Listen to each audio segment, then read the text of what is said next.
Hi, I'm Taya Graham, and I'm a reporter for the Real News Network. It was a milestone that received little attention but could have big implications. For only the second time, women outnumber men in the U.S. workforce. In fact, women now represent 50% of the entire population of people who are employed.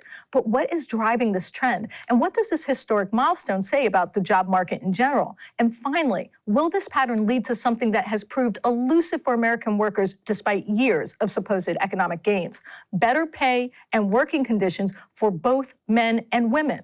Bear in mind, the U.S. still maintains one of the worst gender wage gaps in the world, ranking 53rd for pay equity worldwide between women and men. So should we be concerned that bringing women into the workplace in greater numbers is all part of an effort to drive down wages and lower costs?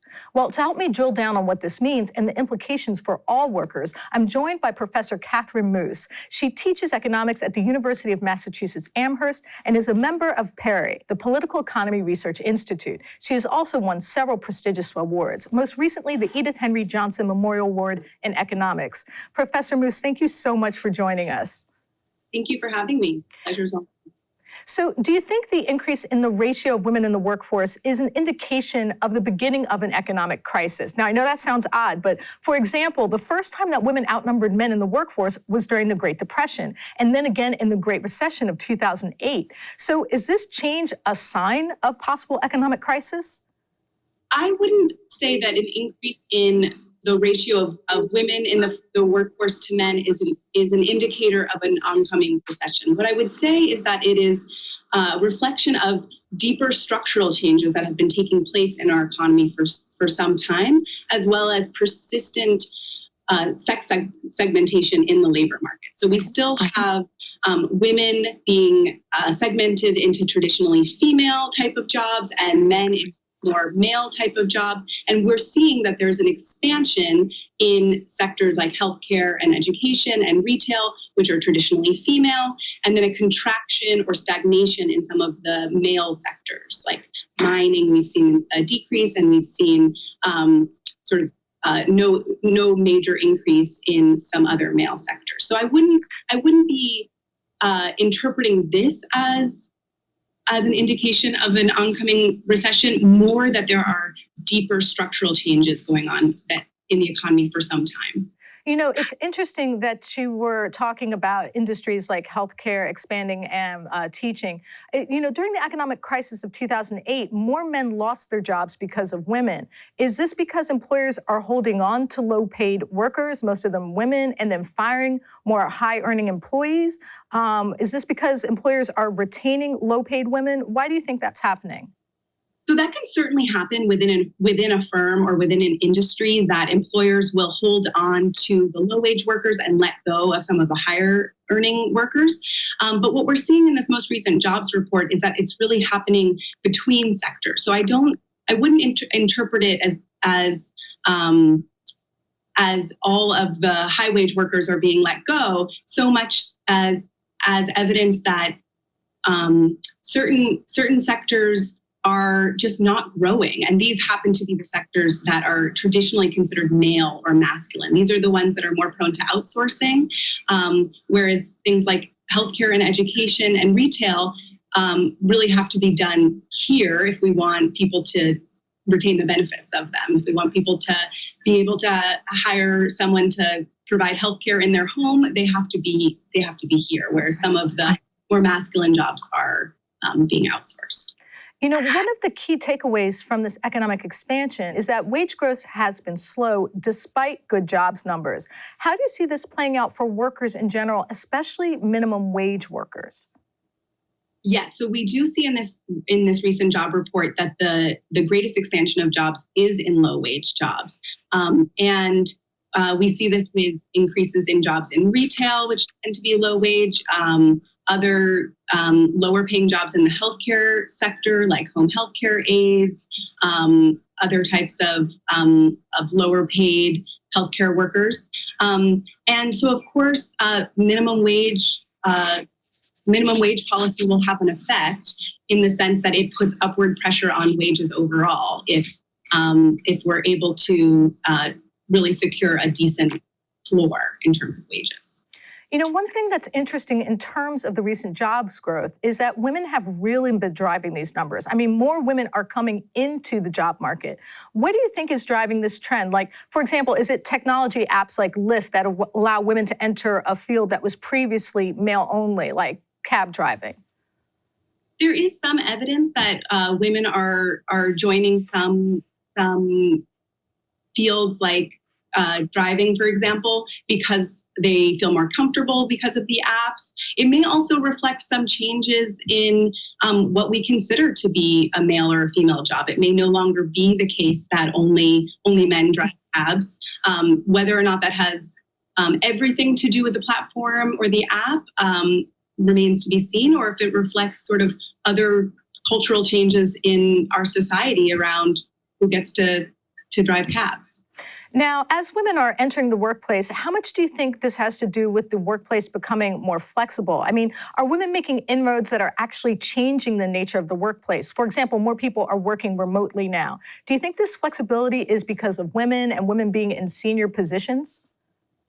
I think that increased flexibility, which benefits workers, because there's also flexibility that benefits the employer, flexibility that benefits workers can be a very useful way to attract and retain women workers, both in higher level management positions as well as more junior level workers. So I think one of the constraints for women in the workforce today and for some time is the need to balance breadwinning and caregiving activities. And I think as our society starts to reckon with this and starts to create policies that really make it possible for people, not just women, people of all genders, to balance their paid and unpaid responsibilities, we will see more women in the workforce. I think more official policies are being put in place that allow people to work from home, to telecommute, to make flexible hours, and these are all a really good thing. Now, African-American women have always been part of the workplace and have not struggled to be in the workplace, but instead have struggled to have the economic wherewithal to be able to stay at home with children or as caregivers. Do you think these numbers are any different for them? Or basically, what do these numbers mean for women of color? That's a great question. I mean, I think the idea that women are joining the workforce in greater numbers is a really complicated one. In some ways, it might reflect changes in our society. Women are have gained greater access to higher education, greater access to jobs.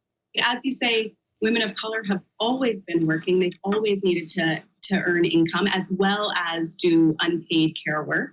And so it's a more complicated story, of course, when you take race into account. It's not just the story of female empowerment and getting the corner office. It's also the story of continually needing to bring home an income to support themselves and their families.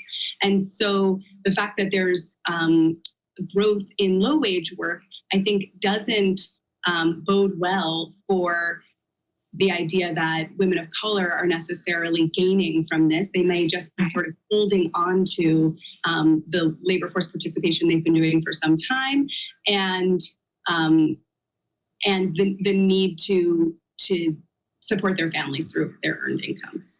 You know, Professor, something you touched on earlier was healthcare and education and how they were both big contributors to job growth for women.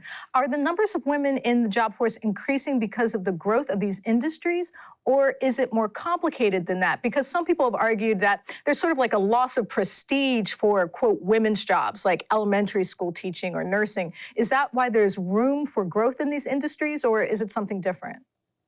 That's an interesting question. I think that there is growth in these industries. I mean, as the population ages, we have greater healthcare needs. As we make expansions in education, we need to hire more teachers. But I do think that the point about what is the prestige level of these jobs is an important one. I don't know that there's a loss in prestige. I think there's a sort of continual issue in terms of getting the respect and the prestige and the high pay that these jobs really do deserve. So I think it's more of a persistent problem than a losing of prestige.